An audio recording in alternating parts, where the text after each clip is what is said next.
Kumusta kayong lahat? Ako si Dr.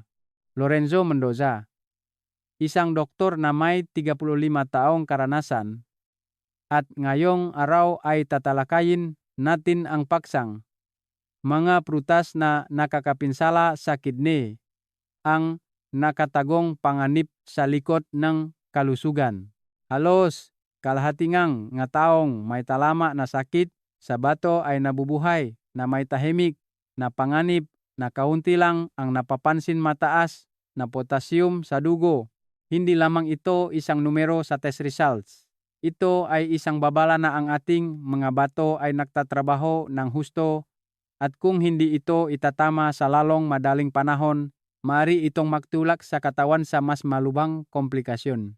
Ang nakababahala ay maraming prutas na pinaniniwalaan nating mabuti para sa kalusugan at itinuturing pa ngang regalo ng kalikasan ay nagtatago na mataas na potassium o iba pang sangkap na nagbibigay na dagdag na pasanin sa bato araw-araw. Hindi lang potassium. Ang ilang prutas ay naglalaman din ng nakatagong phosphorus, mataas na oksalate, o malalakas na asid na maaaring makaapekto sa funksyon ng pagsasalang dugo, presyon ng dugo, at maging sa bisangang gagamot na ginagamit sa paggamot ng sakit sa bato. At marami sa atin ang kumakain pa rin ng mga prutas na iyon araw-araw nang hindi nalalaman dahil hindi lahat ng natural ay ligtas. Lalo na kung humina na ang bato sa paglipas ng mga taon. Sa video na ito, tatalakayin ko sa inyo ang 11 na prutas na bagaman malusok para sa normal na tao ay maaring tahimik na makapinsala sa mga taong may talamak na sakit sa bato. Alamin natin kung bakit sila nakakaapekto sa bato, kung paano pinoprosesong katawan ang masangkap nito, at pinakamahalaga, kung mayroon bang ligtas na paraan para kainin ang ito dahil minsan, ang pagbabago lang paraan ng pagkain, oras ng pagkain, o dami ay maaring magpabago sa isang mapanganib na prutas tungo sa isang angkop na pagkain. At lalo na, huwag ninyong palampasin ang huling bahagingang video dahil ang ika-11 prutas ay isang napakapamilyar na pangalan sa bawat pamilya ngunit seryosong hindi naiintindihan. Bago tayo magsimula, mangyaring mag-iwan ng pagbati sa seksyon komento. Hindi ko alam kung saan ninyo pinapanood ang video. Galing ba kayo sa Maynila, Cebu, Davao, o sa malalayong lugar tulad ng USA, Canada, o Japan, kung saan marami pa ring Pilipino ang gabit-araw na nagmamalasakit sa kanilang kalusugan sa pagtanda. Tara na, simulan na nating tuklasin ang 11 malulusok ngunit madaling makapinsala sa pagod na bato. Isa, sakang ang ligtas na kalamuy laktas nunat maarang magdulot na tahimik na pasanin sa kidney. Para sa marami, ang saging ay isang malusok na prutas. Madali itong kainin, malambot, matamis, at naglalaman ng maraming sustansya tulad ng vitamina C, vitamina B6 at magnesium.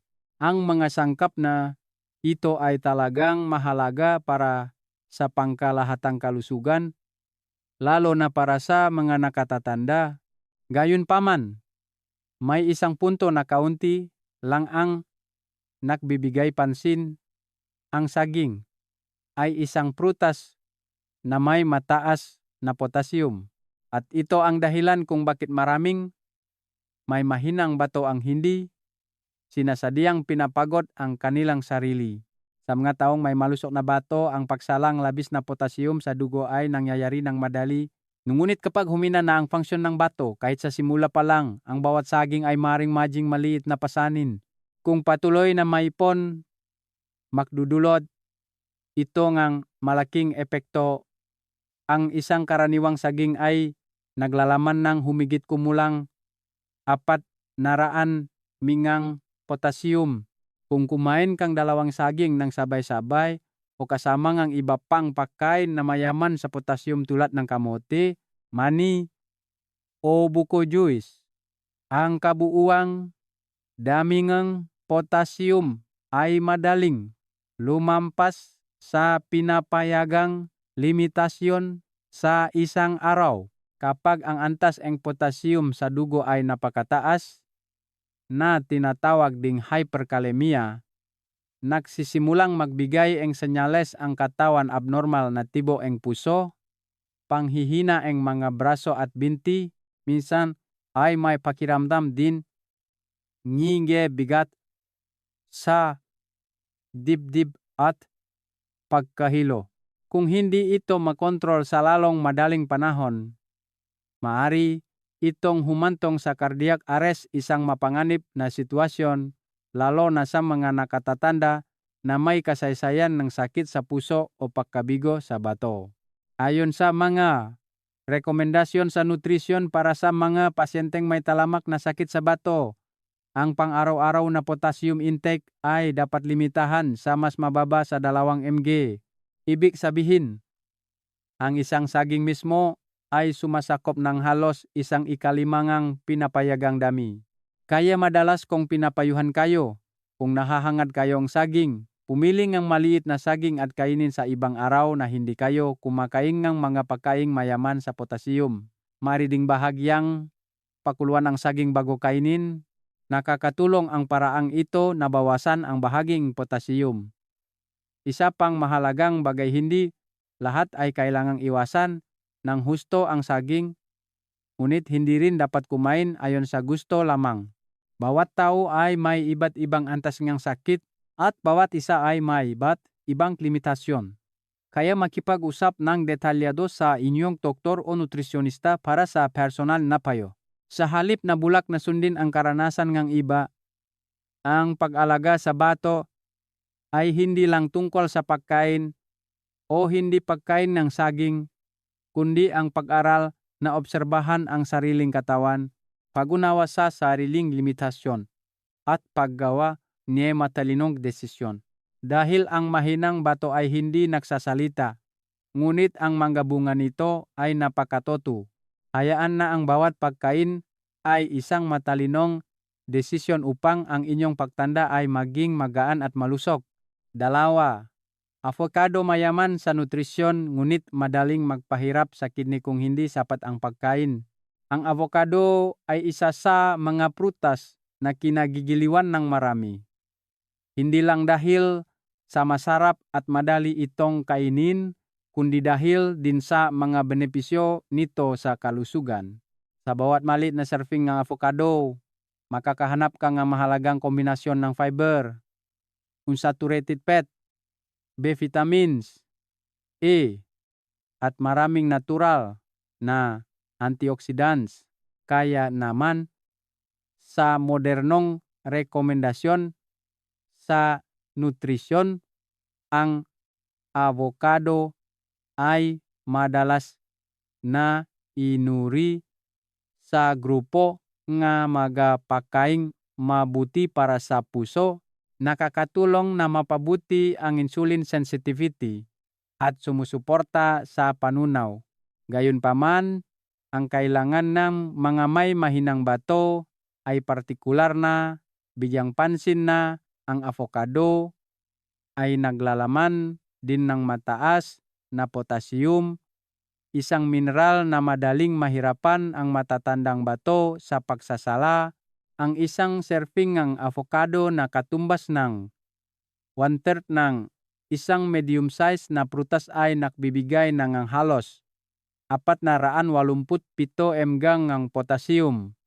Maaring hindi ito gaanong malaki pakinggan, ngunit kung sumusunod ka sa dieta na kinokontrol ang potassium sa ilalim nga 2 mg bawat araw, tulad ng madalas sa mga pasyenteng may talamak na sakit sa bato, ang isang serving ng avocado ay sumasakop ng halos 1/4 ng pinapayagang limitasyon. Isa pang mahalagang bagay, Hindi tulad ng ibang prutas na madaling balatan o hatiin. Ang avocado ay madalas na ginagawang smoothie o ipinapahid sa tinapay na nagiging sanhi nga pagkakakain ng marami ng hindi napapansin. Ito ay hindi sinasadyang nagpapataas ng potassium intake ng tahimik. Dahil dito, tumataas ang panganib ng arrhythmia, panghihina ng kalabnan, pagkapagod sa pangmatagalan, ay nagpapabilis ng pag-unlad ng pagkabigo sa bato. Ayon sa pagsusuring Journal of Nutrition and Body Function, ang pagkontrol sa dami ng potassium sa pang-araw-araw na pagkain ay mahalaga para sa mga pasyenteng may glomerular filtration rate na mas mababa sa 60. At ang avocado, bagaman isang superfood para sa malusog na tao, ay kailangang gamitin ng maingat sa dami para sa mga nakatatanda na may sakit sa bato. Kung gusto mo pa ring mapakinabangan ang mga benepisyo ng avocado, bawasan ang serving sa 1/4 ng prutas at kainin ito ng salit-salit na araw. Iwasan ang paggamit ng maraming iba pang pagkaing mayaman sa potassium tulad ng beans, kamote, spinach, at buko juice. Kung nakita mong kapakipakinabang ang pagbabahaging ito, mangyaring makomentong number 2 sa ibaba. Iyan ang simpleng paraan para malaman kung interesado ka pa rin at kasama sa paglalakbay na ito para sa malusog at dekalidad na pamumuhay araw-araw. 3. Kiwi prutas na pampaganda ng balat ngunit dapat ingatan ng may mahinang bato. Ang kiwi ay isang maliit na prutas ngunit mayaman sa sustansya. Sa isang medium size na kiwi lamang, makakatanggap ka ng malaking halagang fiber, vitamina C, vitamina K, at malalakas na antioxidants na kapakipakinabang sa immune system, panunaw, at kalusugan ng puso. Ngunit para sa makanak babantay sa kalusugan na kanilang bato. Hindi hanap na laktas ang kiwi. Una, ang kiwi ay may medyo mataas na oxalate content, humigit kumulang 36 gram bawat prutas. Ang oxalate ay isang natural na compound na matatagpuan sa maraming halaman. Gayunpaman, kapag ang katawan ay sumipsip ng sobrang oxalate na hindi kayang salain ng bato, nagsasama-sama sila ang calcium sa ihi na bumubuo ng calcium oxalate crystals, isang karaniwang sanhing bato sa bato. Sa mga nakatatanda, ang function ng bato ay kadalasang bahagyang huminana kung kaunti lang ang iniinom na tubig o kumakain ng mga pagkaing mayaman sa oxalate nang hindi maayos na kinokontrol, tataas ng malaki ang panganib ng pagbuo ng bato. Pangalawa, ang kiwi ay naglalaman din ng humigit kumulang 312 ng potassium bawat serving. Ito ay medyo mataas na antas kung sumusunod ka sa dieta na limitado sa potassium na napaka-pamilyar sa mga treatment plan para sa talamak na sakit sa bato. Hindi tulad ng kamote, beans, o berdeng gulay na maaring pakuluan o ibabat para mabawasan ang potassium. Ang kiwi ay madalas na kinakain ng hilaw. Dahil dito, mahirap tanggalin ang labis na potassium tulad ng sa mga nilutong pagkain. Ang mahalaga rito ay ang pag-unawa at pagiging katamtaman. Kung wala kang kasaysayan ng bato sa bato o ang function ng iyong bato ay nasa ligtas pa ring limitasyon, ang paminsan-minsang pagkain ng kiwi ng katamtaman, halimbawa, kalahati hanggang isang prutas sa bawat iba pang araw, ay maaari pa ring magdulot ng ilang benepisyo sa balat at sistema ng panunaw. Ngunit kung nagkaroon ka na ang calcium oxalate kidney stones o kinokontrol mo ang potassium, dapat kang humingi ng payo sa isang nutrisyonista bago magdagdag ng kiwi sa iyong dieta. Marami ang nag-iisip na ang lahat ng prutas ay mabuti, ngunit sa katunayan sa edad na gitna pataas, ang iyong katawan ay hindi na kayang iproseso ang labis na sangkap tulad nung bata pa. Ang bato ngayon ay parang isang lumang makina na kailangan ng proteksyon sa pamamagitan ng pag-unawa, hindi ngang kapritso. Ang kiwi ay hindi masama. Ngunit upang makakain ng tama, kailangan mong maging maingat at maingat. Iyan ang sikreto sa totoong malusok na pamumuhay pagkatapos ng edad na 60. 4. Orange at orange juice akala mo'y malusog ngunit maring pasanin sa mahinang bato. Matagal nang kilala ang orange bilang gintong prutas ng kalusugan dahil sa damingang bitamina C nito. Ngunit ang dapat pag-isipan ay sa likod ng pagiging sariwa at matamis na lasa ng orange, mayroon pa ring nga bagay na kailangang bigyang pansin ng husto nga nag-alaga sa mahinang bato, lalo na kapag umabot na tayo sa edad na 60 pataas. Ang bawat desisyon sa pagkain ay nangangailangan ng kaunting pag-isip, kaunting pag-unawa, sa halip na basta maniwala lang sa sabi-sabi na mabuti ang prutas. Una, ang orange ay isang prutas na naglalaman ng maraming potassium. Ang isang malaking orange, humigit kumulang 184G, ay maaaring magbigay ng hanggang 333 ng potassium.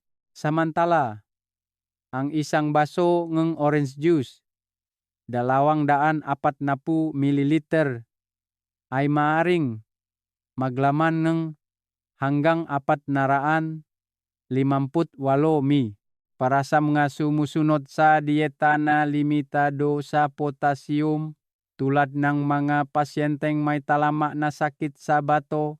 Hindi ito maliit na numero dahil kapag humina ang kakayahan ng bato na magsalang, ang labis na potassium sa dugo ay madaling magdulot ng arrhythmia at iba pang mapanganib na problema. Pangalawa, kailangan mo ring maunawaan na ang bitamina C, bagaman mabuti, ay hindi nangangahulugang mas marami, mas mabuti.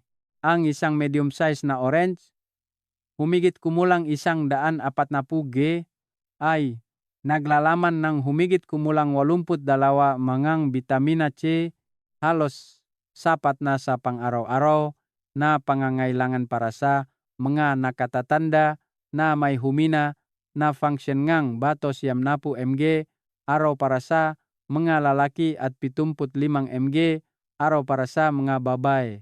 Kung kumain kang sobrang dami ng orange o umiinom ng maraming orange juice araw-araw, ang bitamina C na iyong iniinom ay maaring lumampas sa ligtas na antas. Kapag nangyari iyon, ang bitamina C ay makokonvert sa oksalate sa katawan, isang kadahilanan na nagpapataas ngang panganib ngang pagbuo ngang bato sa bato. Ilang medikal na literatura ang nagsabi na ang citrate sa orange ay may kakayahang kumapit sa calcium upang limitahan ang pagbuo ng calcium oxalate stones. Ito ay totoo sa kemikal na aspeto. Gayunpaman, para sa mga taong may mataas na panganib ng bato sa bato o na-diagnose na may talamak na sakit sa bato, ang sobrang pagdaragdag ng bitamina C ay maaring maging kontraproduktibo. Dahil ang tumataas na dami na oksalate mula sa labis na bitamina C ay maaring maging sanhi ng pagkawala na kakayahan na citrate na protektahan na nagpapawalang bisa sa orihinal na anti-stone effect. Kaya naman, sa mga kasalukuyang rekomendasyon sa nutrisyon para sa mga pasyenteng may sakit sa bato, ang orange at orange juice ay kadalasang inuri sa grupo na dapat limitahan o iwasan ng tuluyan Depende sa antas ng pagina ng function ng bato. Sa halip, maaari kang pumili inihi megaprutas na mas mababa sa potassium tulad inihi cantaloupe, mansanas, peras o ubas, kasama ang sapat na pag-inom inihi tubig at tamang ehersisyo. Kung nakita mong kapakipakinabang ang pagbabahaging ito, mangyaring magkomento ngang number 4 sa ibaba. Iyan ang simpleng paraan para malaman kung interesado ka pa rin at kasama sa paglalakbay na ito para sa malusog at dekalidad na pamumuhay araw-araw. 5. Dates mayaman sa nutrisyon ngunit madaling magdulot ng labis na potassium sa mahinang kidney. Hindi may kakailan na ang dates ay isang uri ng pinatuyong prutas na nagbibigay ng maraming benepisyo sa kalusugan. Sa kamakailang mga pag-aral, ipinakita na ang prutas na ito ay hindi lamang nagbibigay ng B vitamins, iron at magnesium, kundi naglalaman din ng antioxidants tulad ng flavonoids, carotenoids at phenolic acids. Ang makasangkap na ito ay gumaganap bilang isang kalasag na nakakatulong na pabagalin ang talamak na pamamaga, sumusuporta sa immune system at pinoprotektahan ang mga sel mula sa oxidative damage na ugat na maraming talama na sakit sa mga nakatatanda. Una, ang dates ay naglalaman din ng selenium, isang trase mineral na madalas kulang sa maraming Pilipino. Ayon sa ilang publication sa Philippine Journal of Clinical Nutrition, maaring makatulong ang selenium na maiwasan ang ilang uri ng kanser tulad ng prostate at bladder cancer. Gayunpaman, ang benepisyo na ito ay nagaganap lamang kapag nangangailangan ang katawan ng suplemento. Ngunit kung gisobra, lalo na sa isang katawan na may mahinang function ng pagtatapon tulad ng mga pasyenteng may sakit sa bato, maaring mangyari ang kabaliktaran. Pangalawa, ang pinakamalaking problema ang dates para sa mga may panganib ng pagkabigo sa bato o may talamak na pagkabigo sa bato ay ang nilalaman ng potassium. Ang isang medium-sized na date na may timbang na humigit kumulang 24 g ay naglalaman ng hanggang 167 migrang potassium. Kung kumain kang 3 hanggang 4 na dates nang sabay-sabay na tila kaunti, ang kabuuang dami ng potassium ay maaring lumampas sa ligtas na antas para sa mga pasyenteng may sakit sa bato.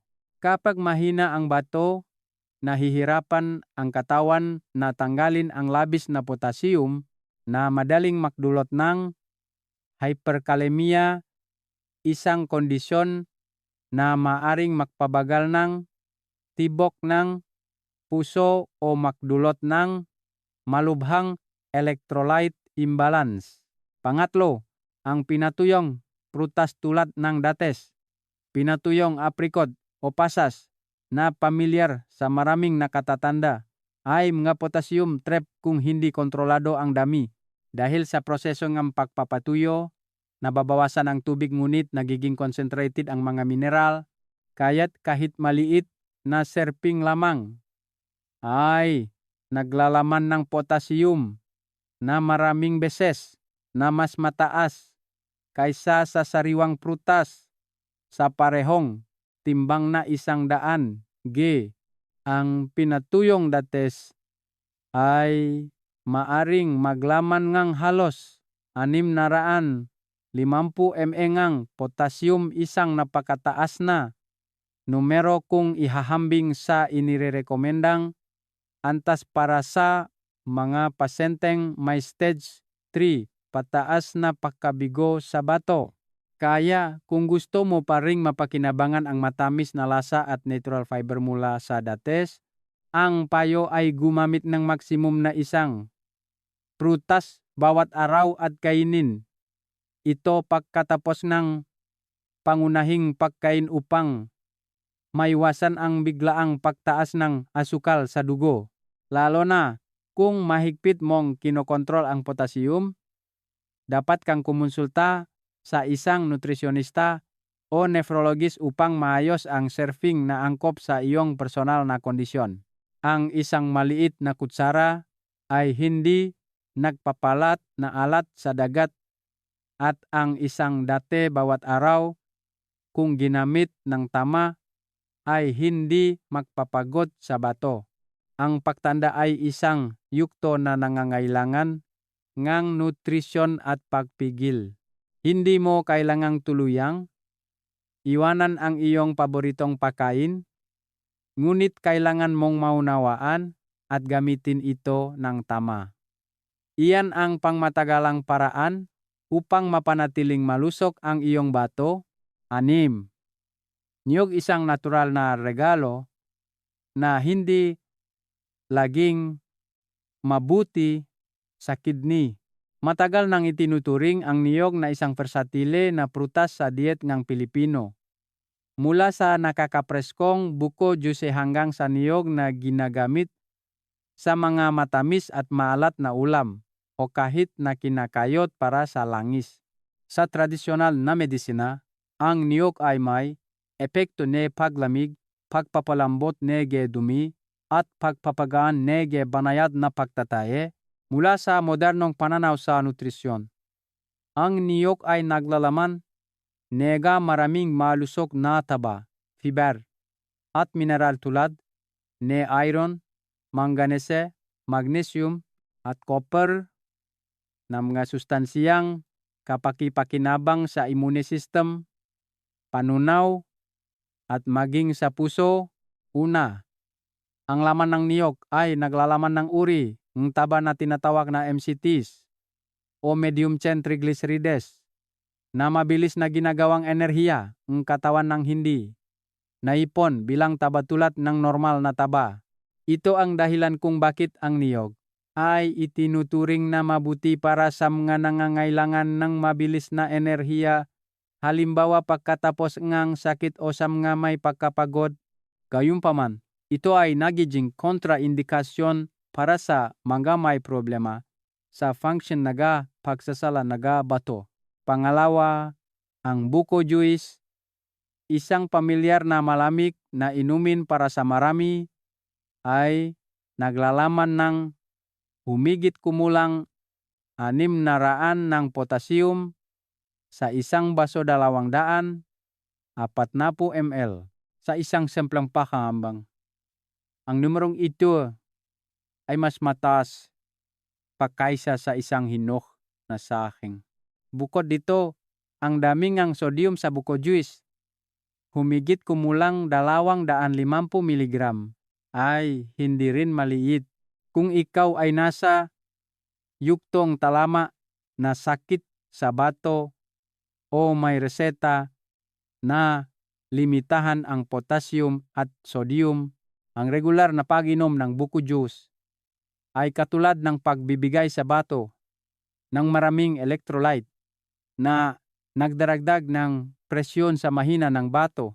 Pangatlo, ang laman ng niyog, bagaman mas mababa sa potassium kaysa sa buko juice, ay mayaman pa rin sa taba at potassium kung gagamitin sa malaking dami. Ang pagkain ng sumansa niyog, ginataang niyog, o mga ulam na maraming ginadgad na niyog, kung hindi kontrolado ang dami, ay madaling magdulot ng labis na nutrisyon, pananakit ng tiyan, o mas mapanganib pa, ang pagtaas ng potassium sa dugo na nagdudulot ng pagkapagod, panghihina ng kalamnan, at arrhythmia sa mga pasyenteng may sakit sa bato. Gayunpaman, hindi ito nangangahulugang kailangan ng mga pasyenteng may sakit sa bato na tuluyang iwasan ang niyog.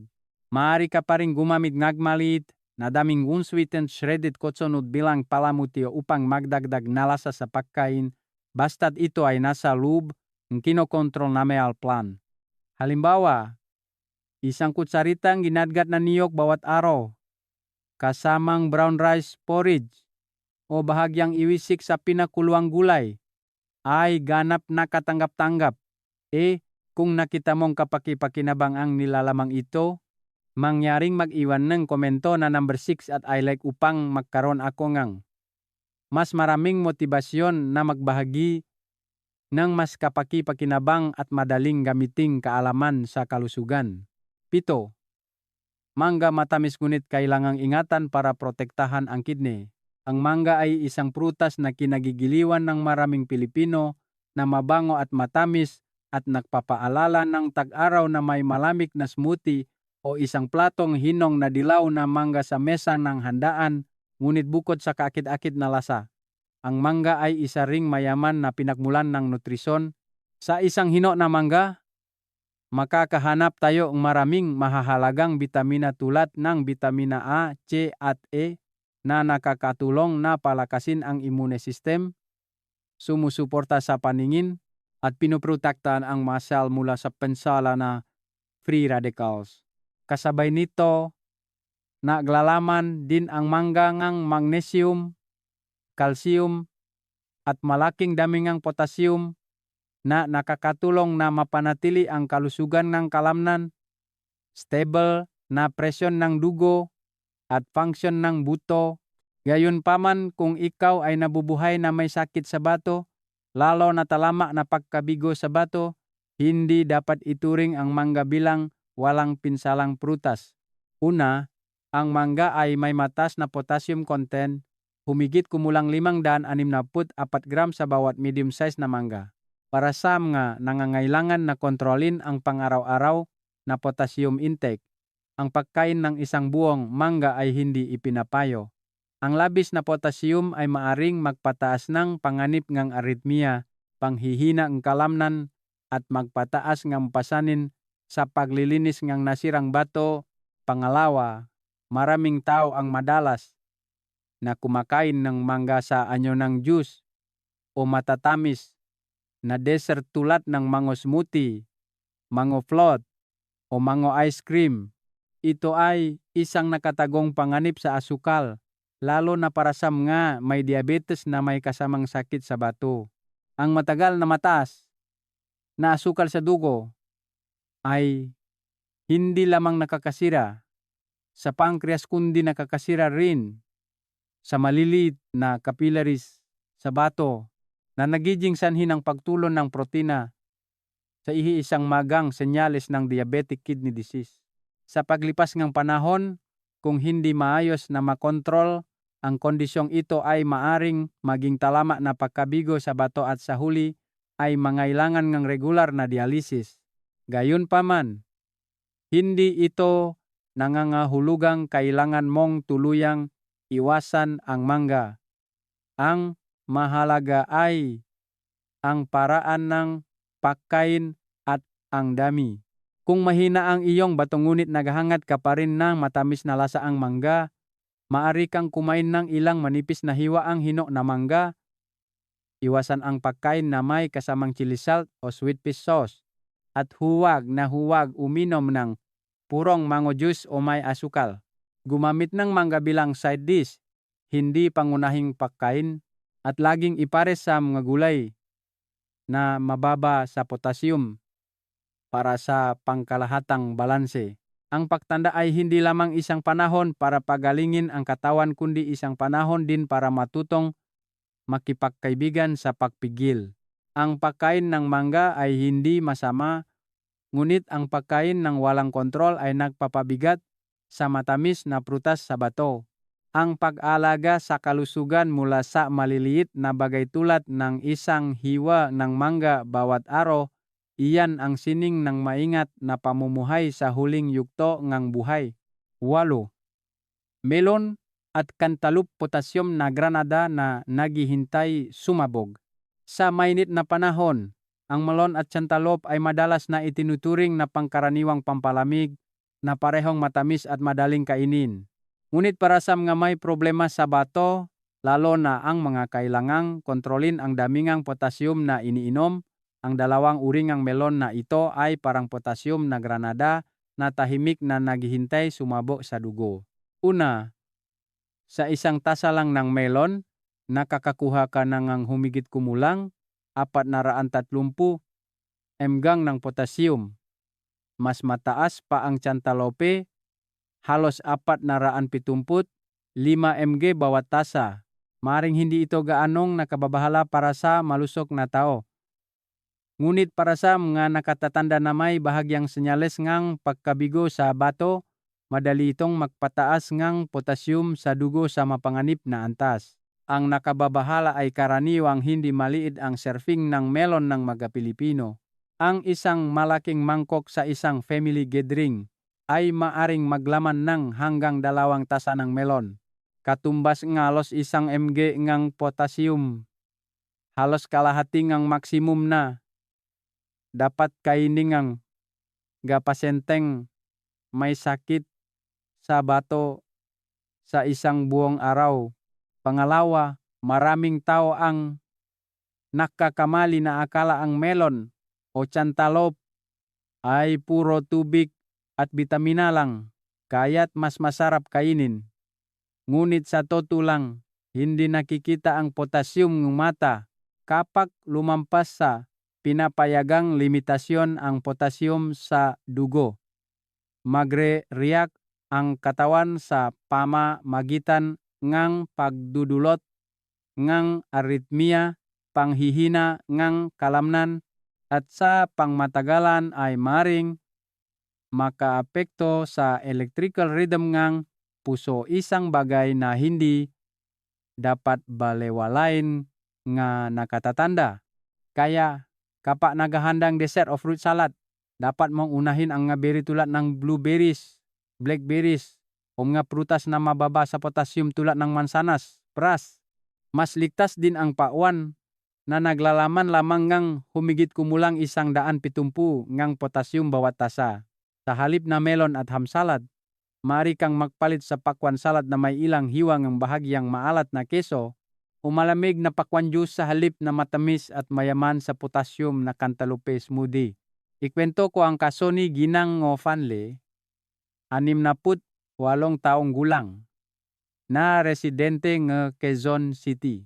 Ibinahagi niya na tuwing tak-araw, kailangan niyang bumili ngang isang basket ngang cantaloupe upang i-chill sa refrigerator at kainin ng paunti-unti dahil akala niya ay malamig ang melon at mas maganda sa bato kung mas marami ang kakainin. Ngunit sa isang regular na check-up, sinabi ng doktor na mas mataas ang potassium sa kanyang dugo kaysa sa pinapayagang antas at binalaan ang panganib sa puso. Lubos siyang nagulat dahil hindi siya kumakain ng maalat, hindi umiinom ng buko juice, at hindi rin umiinom ng anumang kakaibang gamot. Hanggang sa muling suriin niya ang kanyang food diary.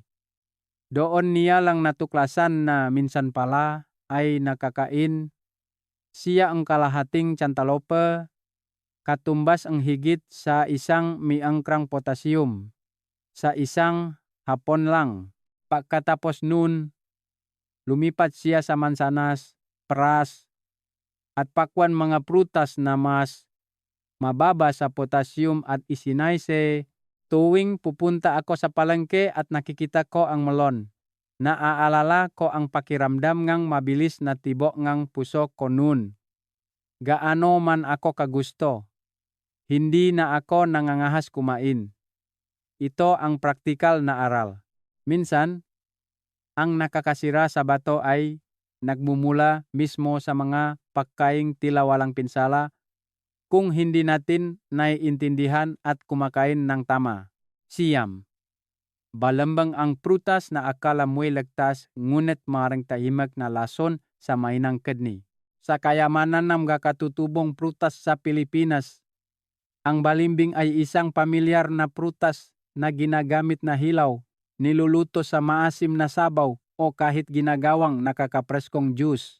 Ngunit ang hindi ganong nalalaman ay para sa mga may huminang bato, ang balimbing ay isa sa mga prutas na kailangang iwasan ng husto dahil sa mapanganib na epekto nito na hindi nasa damingang asukal o potassium kundi sa neurotoxicity at napakataas na nilalaman ng oxalate. Una, ang balimbing ay naglalaman ng isang compound na tinatawag na charamboxin, isang natural na neurotoxin. Kapag malusok pa ang bato, madaling masisira ang charamboksin at hindi magdudulot ng malaking epekto. Ngunit sa mataong may huminang function ang bato, ang resulta ay maaring malito ang pasyente, maging delusional, maging convulsion, at maging comatose. Ilang malubhang kaso na naitala sa Philippine Journal of Clinical Neurology ay nagpakita na pagkatapos lamang ng isang baso ng sariwang balimbing juice nang walang laman ang tiyan, ang pasyenteng may pagkabigo sa bato ay maring magkaroon ng seizure sa bahay. Pangalawa, ang balimbing ay napakayaman sa oksalate, isang sangkap na maring magkristal sa bato at maging bato. Sa 100 g lamang ang hilaw na balimbing, naglalaman na ito ngang humigit kumulang 295 mangang oksalate, isang napakataas na numero kung ihahambing sa karaniwang prutas. Para sa mga nagkaroon ng bato sa bato o nasa yugto ng talamak na pagkabigo sa bato, ang pagkain ng balimbing kahit maliit na serving lamang ay maring magpabilis sa prosesong ito ng crystallization. Lalo na kung umiinom ka ng balimbing juice kapag pagod ka, dehydrated, o pagkatapos mag-ehersisyo, ibig sabihin kapag kailangan ng bato na magpahinga, lalo pang tumataas ang panganib, energy, pagbo energy, bato at pinsala, sa MGA, Chel energy, bato. Kahit ang mga taong walang nararamdamang kakaiba pagkatapos kumain ng balimbing ay hindi dapat maging kampante. Dahil ayon sa clinical experience, ang mas sintomas ngang pagkalason sa balimbing sa mga pasyenteng may sakit sa bato ay madalas na lumilitaw ng huli at maaring mapakamalang pagkapagod, sleep disorder, o pagkawala ng memorya sa pagtanda. Ngunit kapag sumabog na ang mga sintomas, napakahirap na ang pagaling at minsan ay kailangan ng emergency dialysis upang tanggalin ang lason. Kaya, ang pinakamalinaw na payo para sa mga pasyenteng may sakit sa bato ay ganap na iwasan ang balimbing sa anumang anyo mula sa pagkain ng sariwa, niluluto sa sabaw, ginagawang jam, hanggang sa ginagawang juice. Unahin ang mga mas ligtas na prutas tulad ng mansanas, pakwan, o pras na parehong malamig, mababa sa oksalate, at hindi nakakalason sa nervous system. Huwag hayaang ang iyong nakasanayan ay humantong sa mga hindi inaasahang komplikasyon pagdating sa kalusugan sa pagtanda. Ang pagpilingang tamang prutas na kakainin ay nangangahulugan din ng pagprotekta sa bawat natitirang tiyel ng iyong bato. At kung nanonood ka pa rin hanggang ngayon, nais kitang imbitahan na mag-iwan ng number 9 sa seksyon ng komento. Iyan ang paraan para malaman kung nakakuha kang magandang kaalaman at nakita mong kapaki-pakinabang ito. 10. Pakwan ang matamis at malamig na lasa na hindi laging mabuti sa mahinang kidney. Matagal ng pamilyar na pampalamig ang pakwan tuwing tag-araw sa Pilipinas sa matamis at sariwang lasa, matingkat na pulang kulay, at higit sa 90% tubig. Marami ang naniniwala na ang pakwan ay isang magandang pagpipilian para sa paglilinis ng katawan. Hindi lamang iyon, ang pakwan ay naglalaman din ng lycopene, isang malakas na antioksidan na ipinakita ng mga pag-aral na nakakatulong na bawasan ang taba sa dugo at pinoprotektahan ang mga sel mula sa oxidative stress na nagdudulot ng maagang pagtanda. Ayon sa isang publikasyon sa Philippine Journal of Nutrition and Metabolism, ang lycopene sa pakwan ay mas mausay pa kaysa sa inog na kamatis sa aspeto ng bioavailability. Gayunpaman, para sa mga nakatatanda na may huminang bato, ang pagkain ng pakwan ay kailangang pag-isipan ng mabuti. Una, ang nilalaman ng potassium sa pakwan ay mas mataas kaysa sa inaakala ng marami. Ang isang hiwang pakwan, humigit kumulang 200 g, ay maaaring maglaman ng hanggang 560 mangang potassium. Samantala, para sa mga sumusunod sa dieta na mababa sa potassium, na kadalasang mas mababa sa 2 gram bawat araw, ang pagkain lamang ng 2 hanggang 3 hiwa ay halos katumbas ng ang 1/3 ng pinapayagang dami. Kung umiinom ka ng potassium-sparing diuretics o may hyperkalemia, mas kailangan pang limitahan ang pakwan. Pangalawa, ang pakwan ay naglalaman ng hanggang 92% tubig na akala mo ay nakakapresko ngunit maaring magdulot ng fluid overload kung hindi nakayang salain ng bato ng mabilis. Ilang matatandang pasyente ang nagreklamo na pagkatapos lamang kumain ng ilang hiwa ang pakwan sa hapon, kinagabihan ay namaga na ang kanilang mga paa, madalas umihi sa gabi o bahagyang nahihirapan sa pahinga dahil sa fluid retention. Hindi ito allergic reaction o dahil sa edad kundi isang senyales ng babala na ang bato ay nakakaranas ng presyon mula sa dami ng tubig at potassium ng sabay-sabay. Kahit ang ibang uring melon, tulad ng cantaloupe o peras, bagaman may iba't ibang kulay, ay nagtatago rin ng malaking dami ng potassium at mataas ang nilalaman ng tubig. Kaya ang mahalaga ay hindi kung aling melon ang mas ligtas kundi kailangan mong kontrolin ang serving size upang maging sapat para sa kasalukuyang function ng iyong bato. Kaya kung gusto mo pa rin ang malamig na lasa ng pakwan, tandaan na limitahan ito sa isang maliit na mangkok. Humigit kumulang 150 g, katumbas ng isang tasa. Kainin ito pagkatapos ang pangunahing pagkain at huwag kumain sa gabi o kapag kulang ang tubig sa katawan.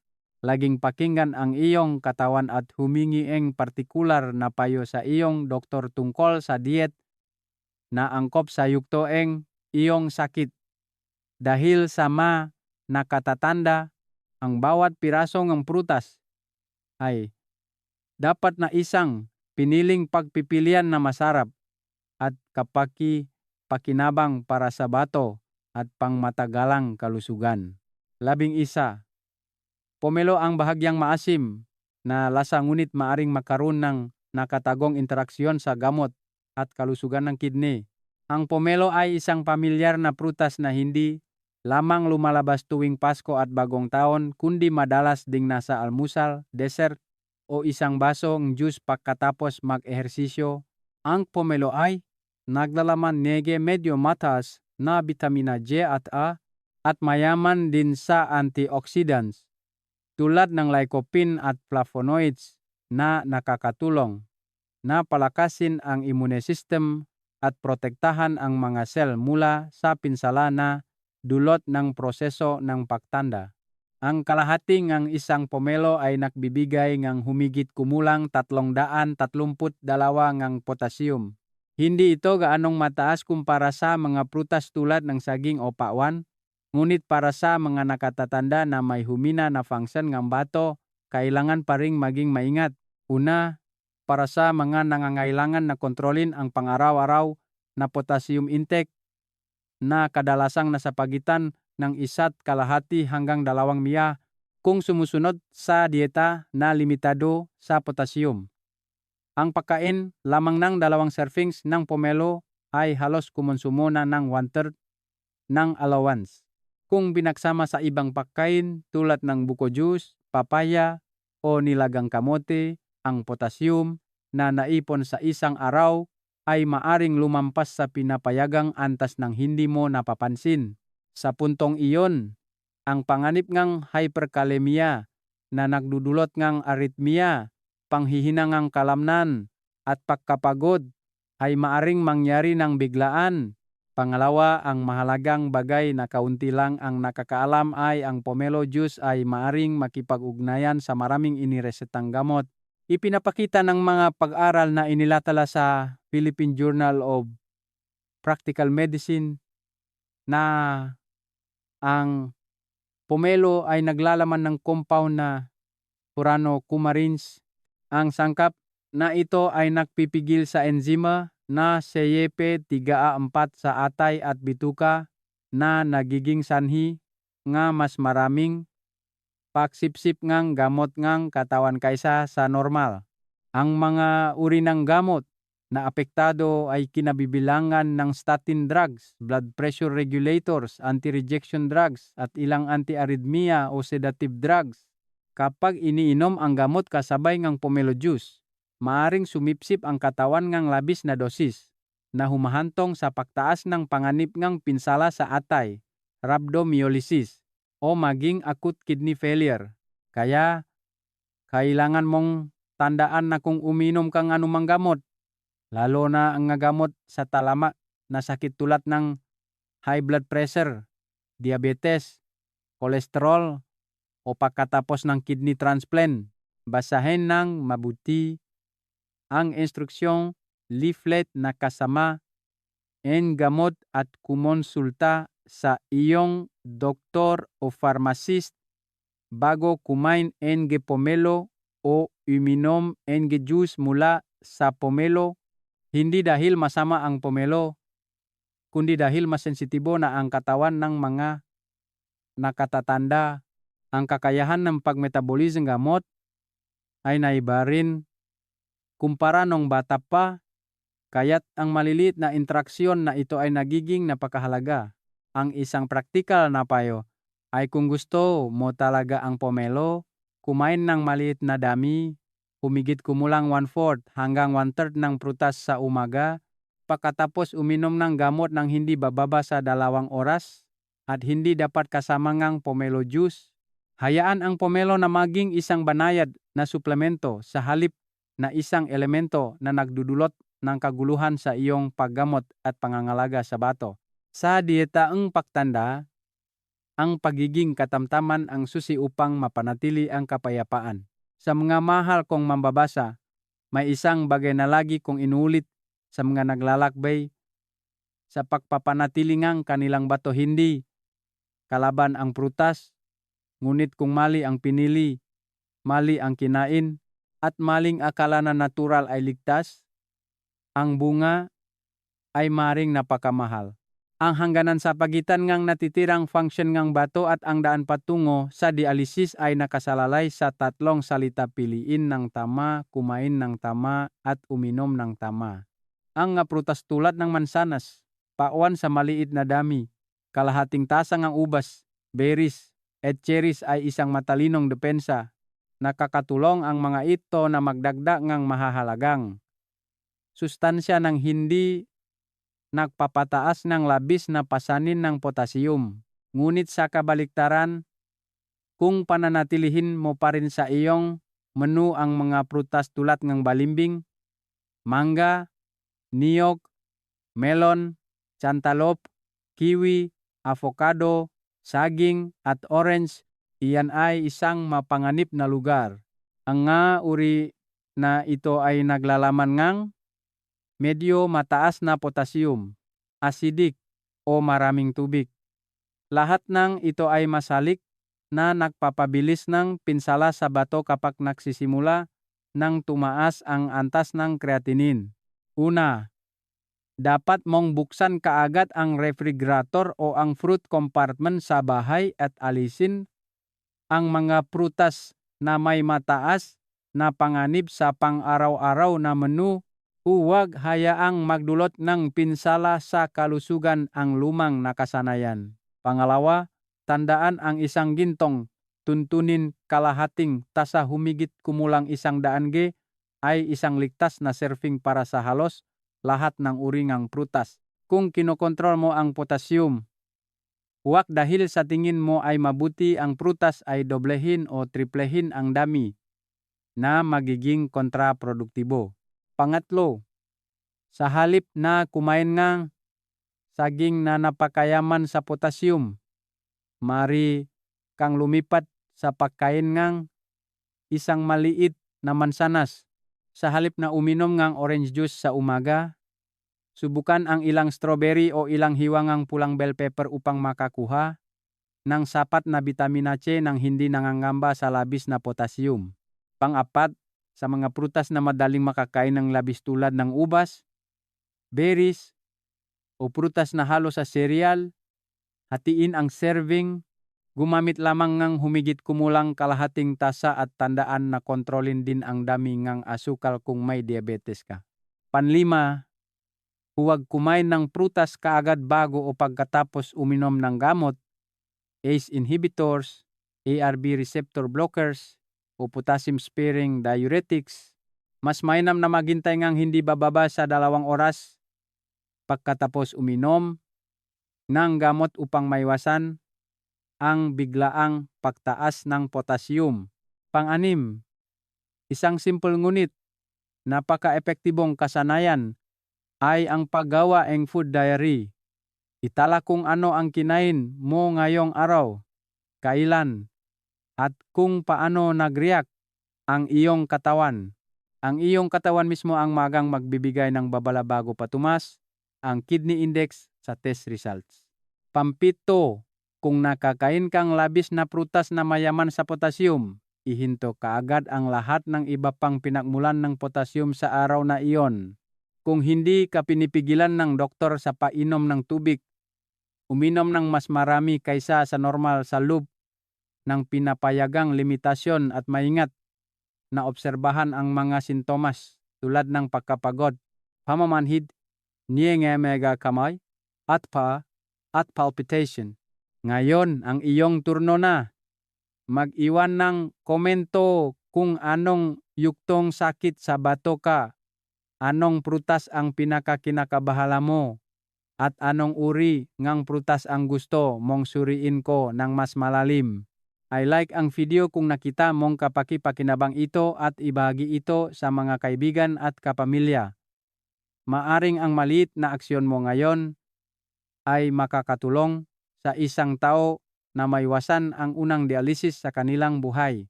Huwag kalimutang mag-subscribe sa channel para sa mga susunod na video.